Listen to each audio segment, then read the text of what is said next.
A warm welcome back to the Forensic Detailing channel. Do not forget to subscribe. So I'm just finishing off my kind of car, really. I've just gone around and tidied all the paintwork up. So the paintwork on this car now, all of it is really looking good. And the alloy wheels, as you've heard me say before, that probably looks just, can you see that little dullness, and it's not a brilliant kind of shine. So you want to get it back to more of like a silver brilliance rather than that slightly hazy white brilliance.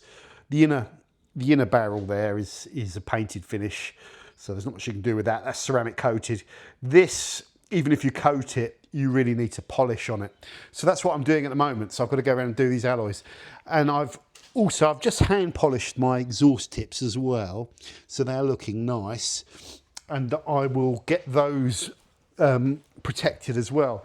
So what do I use for this, guys? I've got one of those kind of like AliExpress cones. I've got a few of them. They're good tools, actually.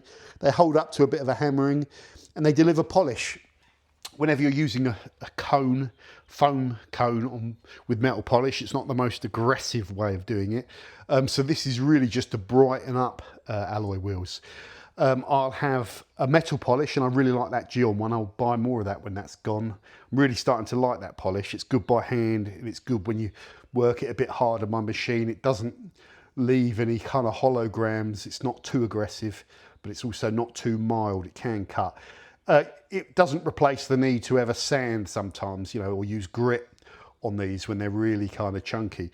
A cloth there that's going to get kind of destroyed, my drill, my cone, some built hammer cleanser fluid. You don't want a water-based thing for buffing off the residue of the polish. Use built hammer cleanser fluid. And we're going to use the FK 100p high temp paste wax, which is really like a synthetic wax or kind of sealant, if you like. You get tons of that in this tin. It's a real old school industrial product. And we'll put that on around there to kind of seal it in a little bit more and stop it hopefully hazing up quicker. But this is a job that you have to do periodically. And I'm just going to show you this bit round here is kind of being polished, and this bit here hasn't. And all I'm doing here is nothing too clever. Let's just position our camera so you can see exactly what I'm doing. And I work in quarters. Really, if you want the best results, you take the alloy wheel off of the car because you can access it better, but that adds time to all of this. And I just don't mind spending a bit of time, but I don't want to take all the wheels off the car, basically. So it's not that intense. And like I say, work quarter at a time. You don't need a lot of polish, actually. I just like to get a little thin layer of it. Up to about there is about a quarter. I'd like to get a little thin layer of the polish like that, and then it won't sling once you've got that thin layer on there. You've got to be really careful. If you sling metal polish, you need to get it straight away. Don't let it dry. And metal polish on the paintwork, if it slings onto the paintwork, that's a bad thing. Because you don't want to be buffing that off. So you do want to be quite careful. I'm just going to go up and down and just work it in a little bit, slowly. Now I can really go full speed without kind of worrying too much about slinging now. The sling risk is gone. And I'm just going to let the drill and the foam pad do the work. I'm not going to push into it too hard because it's foam. So I'm just going to try and move the polish over the surface and brighten it up.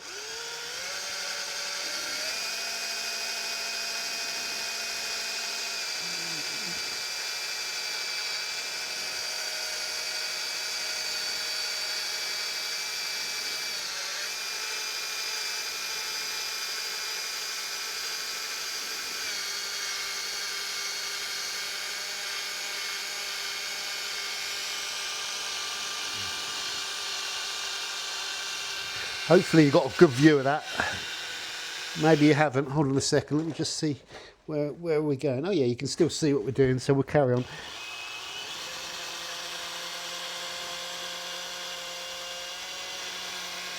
I'm going to come back now.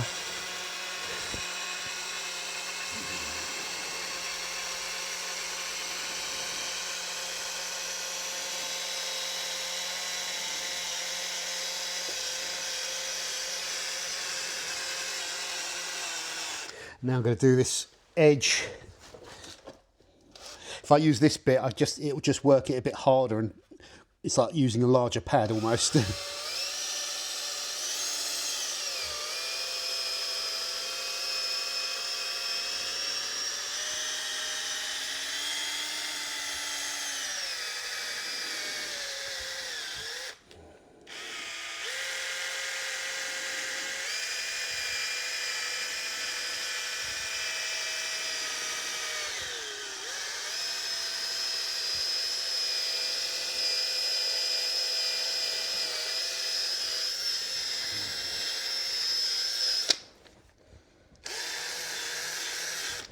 Okay. Little problem getting underneath the valve cap, which is just always a problem. And you don't want to work this too much. You can damage the seal on it. So just accept that it's not going to be mint around that valve cap. And then this microfiber cloth here, it's going to get decimated really. So you don't use your best cloth. So don't try and ever use this again for anything other than, you know, really heavy cleaning. I'll probably bin it. The problem with what I'm doing as well is I can't, if you just have a look, I can't get in here. I can spin over that and I can catch this bit, but I can never get into this little gap right here on this side of the nut. So this alloy is just a nightmare. If you were really, I mean, you could go at that. You could use one of those tiny polishers, you know, on the flex with the other way around and get in there and do this. But you're going to end up slinging everywhere and probably putting polish in all these gaps that's hard to get out.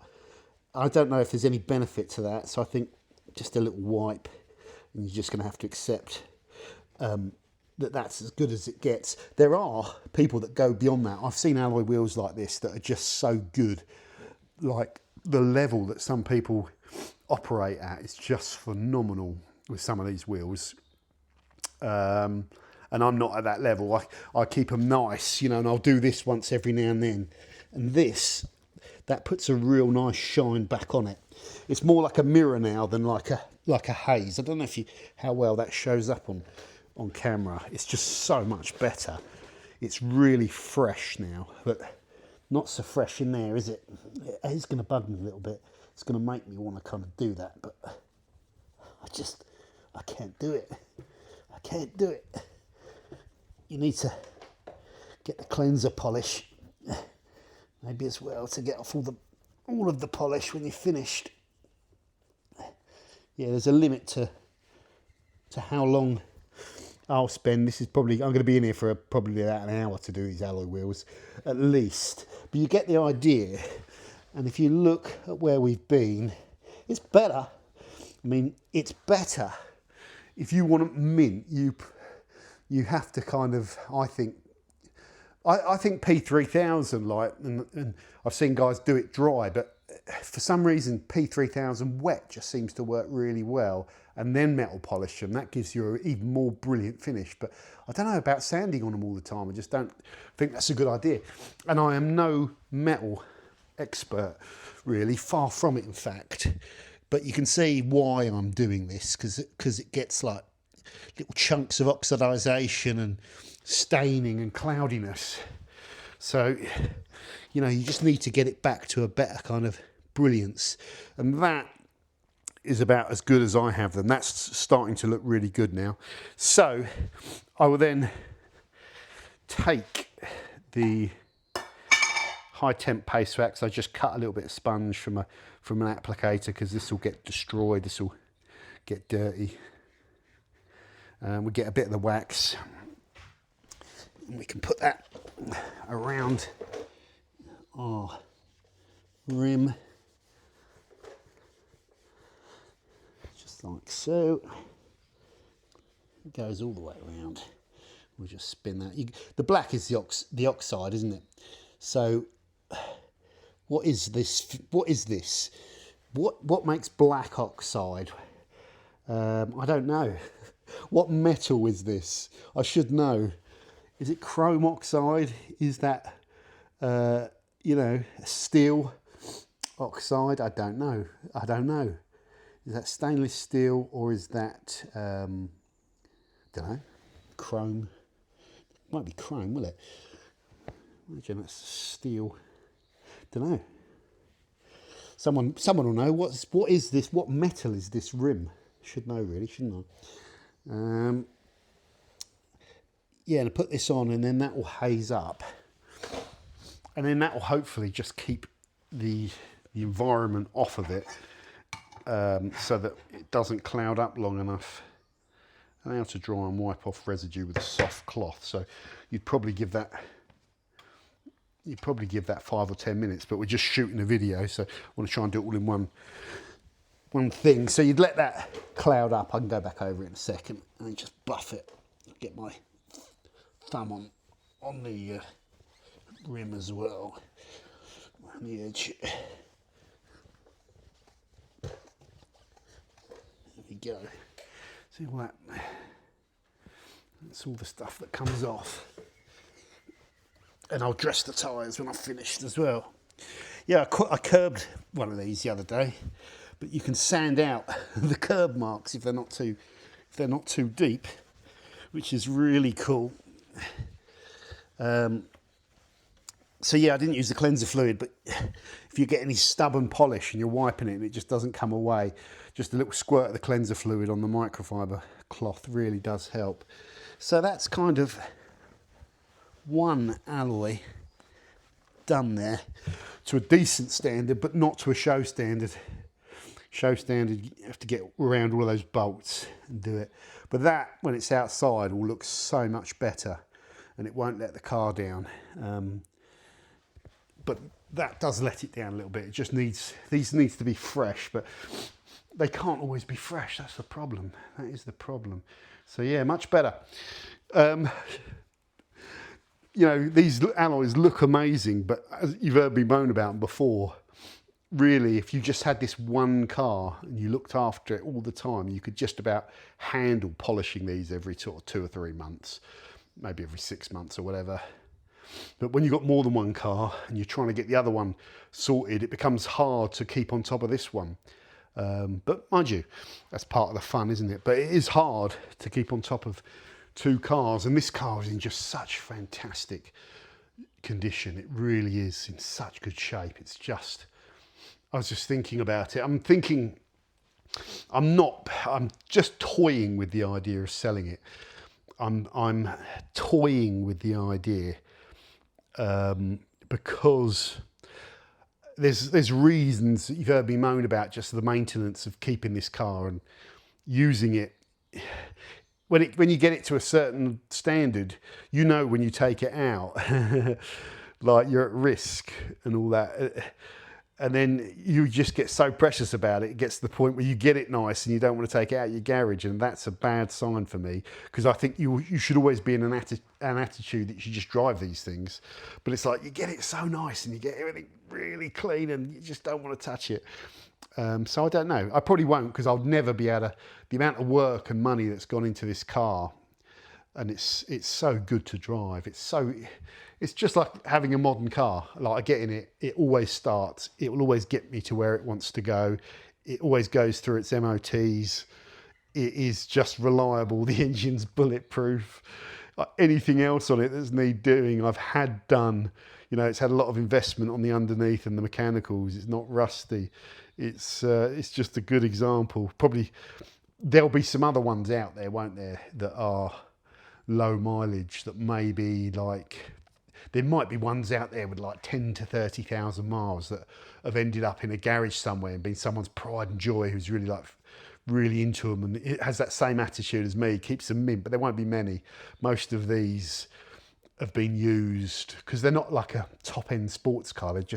There were a 3 Series that was relatively affordable, so they get used and they all got bought up. Now they're becoming a little bit more mature. The prices are going up. I don't know what this car's worth. No idea. And that would be a problem for me, because I think whatever value I have in my head, I don't think it would be worth that. I think really nice ones might go for like 12 grand, maybe north of 12 grand, maybe. I don't know. This car owes me so much more than that, so that's probably the reason that I won't end up selling it, because it's just not worth losing a fortune when you've got it to this stage. I don't know. We'll have a good think about that, but it's a lovely car. It's mint. It's so mint. It's back from the body shop, and that's why I was just going over the rear bumpers and all of the sections with a finishing polish, and then once you do that, you might as well just whiz over quickly the rest of the car, but do it all properly. So at the moment, it's at like maximum shine, max shine. It's at the maximum shine, and it's looking so good. I can't. Once I've finished it, done these wheels, done the glass, I'll take it outside. I'll take some photos. It's gonna look. It will be popping like it's never popped before. I think this may be the glossiest I've ever had it. This is the shine sauce. The special sauce to get your car shining. Soft pad, nice slow sets, just like whiz it up. Get that paint nice and glossy, lovely little oily kind of finishing, ultra fine finishing product, just to gloss it up.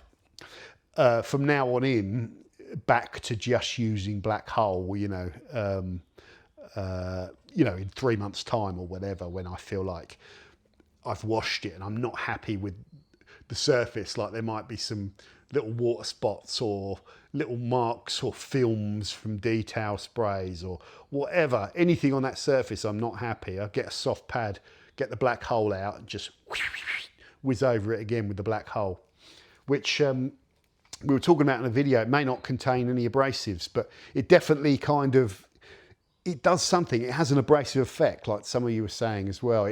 It's like a glaze, but it's a way of stripping back anything on the surface that's just bugging you, getting that really nice buffed shine that's really good, and without sort of removing clear coat, so you're not buffing on your clear coat and removing clear coat every time you want to mint out your car. So Paul Boy's Black Hole is a very important product for me in that sense. And if you haven't got to worry about sort of reducing your clear coat over time, you can't be cutting on this car all the time. You can't. So there we go. Look at, you can see it there, like the way it's shimmering. It is lovely. So there's a little bit on metal polishing. So one wheel down, you know what I'm going to be doing for the next hour or so. I might just do one wheel today because I'm running out of time, and then do the others some other point. But yeah, getting there with this car. Lovely. Over and out.